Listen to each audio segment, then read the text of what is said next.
a lot for the introduction. So, yeah, I'm Sam from CSCS, and in this project there were some collaborators from Maastricht University, and this is Vaishnavi Narayanan and Mario Senden. And I really personally enjoyed this project very much. I thought I need to do a talk about that. It is maybe not the common talk that you would give to talk really about the collaboration and how we could actually go from single core Python to Julia multi GPU.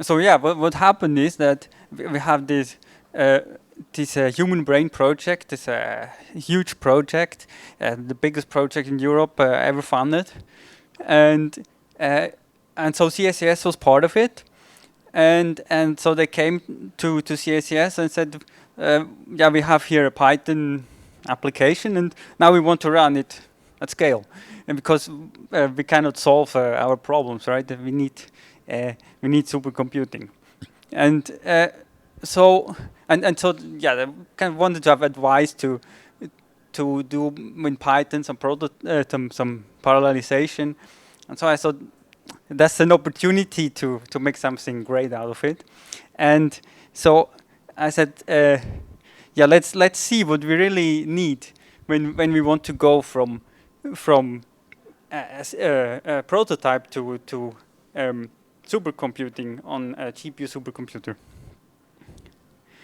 And so yeah, so I said, okay, what's the first step? Well, we need first to have a suitable algorithm, right? We cannot just use whatever single core algorithm we used. And I will talk about later what we did here. Then the second step. So typically people would go to C or C++, right? And I would say, luckily in this case, they did not yet have a C or C++ or Fortran code. So I could say, well, let's do it in Julia, right? And so this way we avoid this two-language problem right from the beginning on. And but then we have the next issue that a prototype, even in Julia, is not really what is a supercomputing application, and so we need, because we need to have a multi-threaded or, well, for GPU supercomputing, CUDA or ROCm, AMD GPU kernels, and so we need to use also certain packages that allow you to really unify prototyping and production. And so parallel stencil is something that we used here to do that, to make architecture agnostic code where prototyping and production is unified. In other projects we use also implicit global grid in addition. Here we used then just MPI, MPI.jl.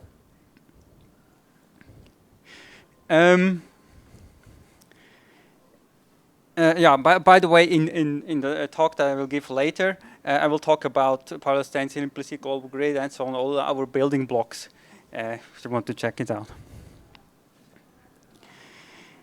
Then you say, okay, now we kind of solved these problems, but wait, there's actually one more thing, because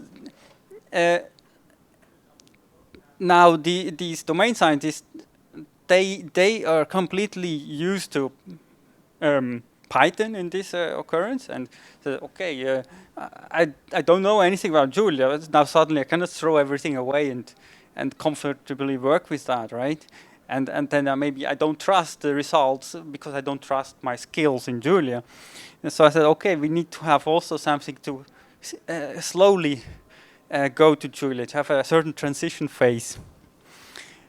And I will show here in this talk later what we did to have this transition.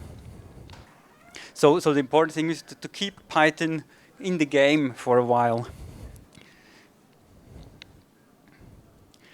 And then, of course, always when we do supercomputing, well, we want to evaluate the performance in an absolute manner at some point. Not just say, okay, we speed it up by, I don't know, 10 times or whatever. Is that now good? Or 100 times? Is that good? Right? But to really try to understand how close we are to the actual peak of our hardware.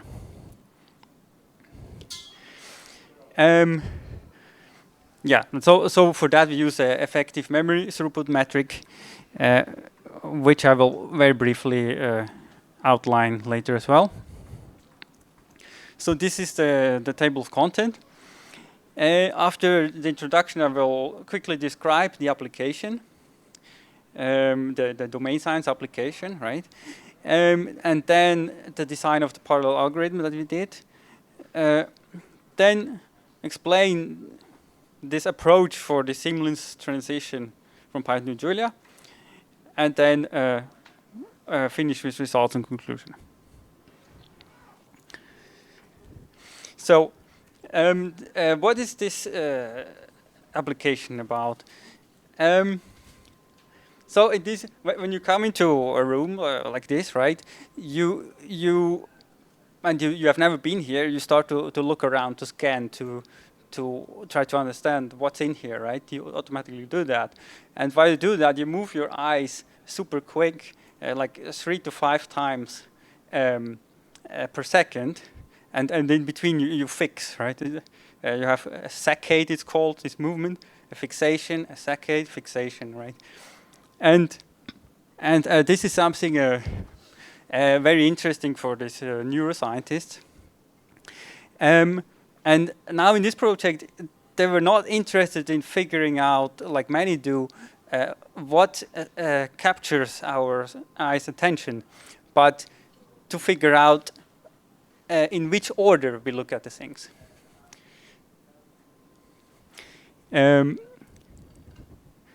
Yeah, and then why is this interesting? It's because if you see deviations from what people usually do, right?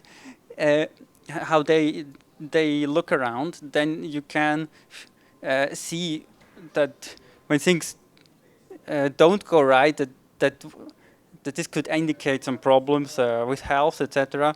And yeah, so this has a really, in terms of medicine and health, this has some great potential to try to understand this. Now, how does the model look like? So you see this box there, model, right? And on top is the input, and below is the output. And as I said, the input, as I mentioned, kind of, we're not interested in what attracts our eyes' attention, but the order in which we look at the things. So this is already an input, what is interesting to us. And so these are these maps, these are little images. And then the output of the model, you see below, are then, that's why you see these flashes. So we go then from one interesting point to the next, to the next. This is the output of the model. Then just in general, so we have here in neuroscience, we have not only neurons, but we have populations of neurons, and so we're interested in populations of neurons here. Just as you understand afterwards, when I present the results, what I'm talking about. And so this is a biophysical neuronal network, which represents the 2D visual field. And we have network sizes that range from 1,024 populations up to 25,600. And then afterwards, out of this, we get then connectivity matrices that, in the largest case, contain over 600 million connections. Then, in terms of how to compute that, it involves a lot of large matrix vector calculations, FFT computations, and also some stencil or stencil-like computations. And what makes this like a challenging thing is that the firing rate of these neurons is a nonlinear function. Then to finally solve this, we do a Bayesian optimization and optimize here for 9 parameters. Use 96 images, right? As I said, the input is images that say what is interesting. And so in the original case, it took 280 seconds per iteration for the smallest network. All right, so from here, now we go further to the design of the parallel algorithm. Sorry, until what time do I have? You have 10 minutes left, including questions. Okay. So I will speed up a bit. So we had here, the algorithm was, or the idea was to run the application with x times the number of images processes. And this number of processes, we keep it fixed during the whole application, the whole runtime. And each image, each process always works with the same image. Then how does the algorithm work? Well, on process 0, we do all the Bayesian optimization stuff to figure out what has to be computed next, and all the other processes just do the heavy work. So without going into details here, you see the third step. We evaluate on each process a sample, meaning a parameter combination, with the objective function for the image that the process works on.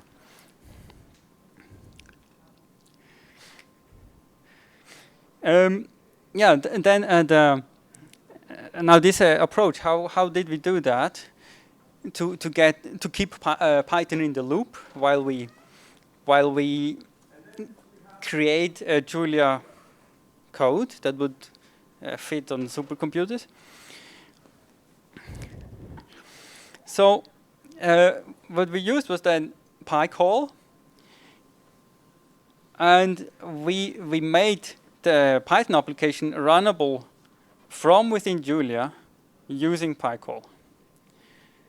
So this means on one side, we put the main of the application and maybe other large functions in a Julia file using this Py block construct. So this allows you to call Python code directly from Julia with that, yeah?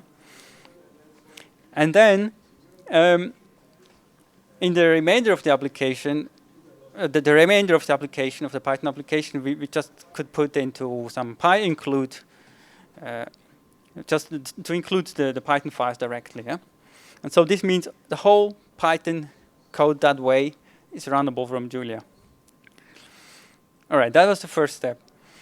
Then the second step was to translate then the Python code in very small blocks from Python to Julia. And each time we would keep the Python code in this Python Py block right above the Julia block.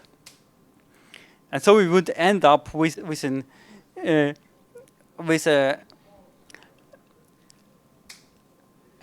code that is alternatively always Julia Python, Julia Python, Julia Python, but they don't interfere. They live like in a parallel universe. So even if all your variables still have the same names in the Julia code as in the Python code, they don't interfere with each other. And so this allows you afterwards to do correctness tests, like shown here, test A equal pi A, and so all the time, everywhere throughout your code, you can have a little verification test. And so that allowed me, without being a neuroscientist, to get basically a first version of the code, to translate it from Python to Julia. That was working, and we knew already it was working, right? Because we had bit identical results all the time.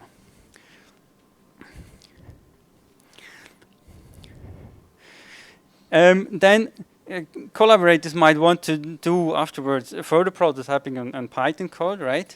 Even after that, and that's fine, because thanks to this verification test, we can as this firstly happens quickly, and also it allows to be always sure things are fine, and so it's then quite fast to go afterwards from let's say when you update the Python code to update also the Julia code. And then when the collaborators are familiar enough with Julia, you can then throw away the Python code at some point. And it was great to see that really in our project that happened. At some point they said, now I deleted everything, all the Python code. I just stick with Julia. I said, we did it, right? This is a great achievement by itself. Not only that we could run it on a supercomputer, but also that way they really felt comfortable afterwards to work in Julia and throw away the Python code. The effective memory throughput, just to understand afterwards the result. So this is basically to say we compute a lower bound of required non-redundant global memory access and divide it by the runtime. And then the theoretical upper bound of this effective memory throughput is simply the peak memory throughput. So I show here some performance results. First on CPU, because it's easily understandable, and it's good that we can also run it like that. And you see here first in light green, when we run it as one process, what we get with multi-threading. And then afterwards with P processes, we get a better performance because we simply use more data. Because the number of the amount of data increases with the number of processes here. The increase of performance is not dramatic, right? But it's good. And you see we're very close to the peak performance. The green line above T peak is the peak performance. And then in the GPU case, it was really nice to see that already for this the problem size of 4096, as you see the second entry below there. Already in this case, we got to basically the maximal performance that we achieved in general.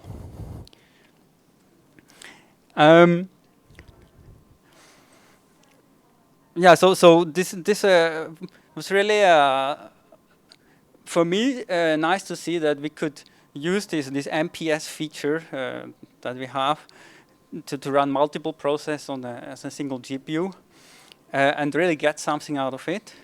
Now here, why does it work so well? Well, because there are quite a large amount of computations without having to do any communication, any synchronization, like between these processes, right? There is no synchronization between the processes for a long time. Then just some quick scaling results. We've scaled it up then to 2,000 GPUs on pit state, and you see we get a 96% parallel efficiency, which is absolutely no surprise because it's very well, by construction, very well suitable algorithm for a supercomputer. Yeah. And okay, yeah. So here the model results. You could see that we got the output there, and that's it. So I leave here the conclusion. I mean, it's not about the modeling, right? This talk. So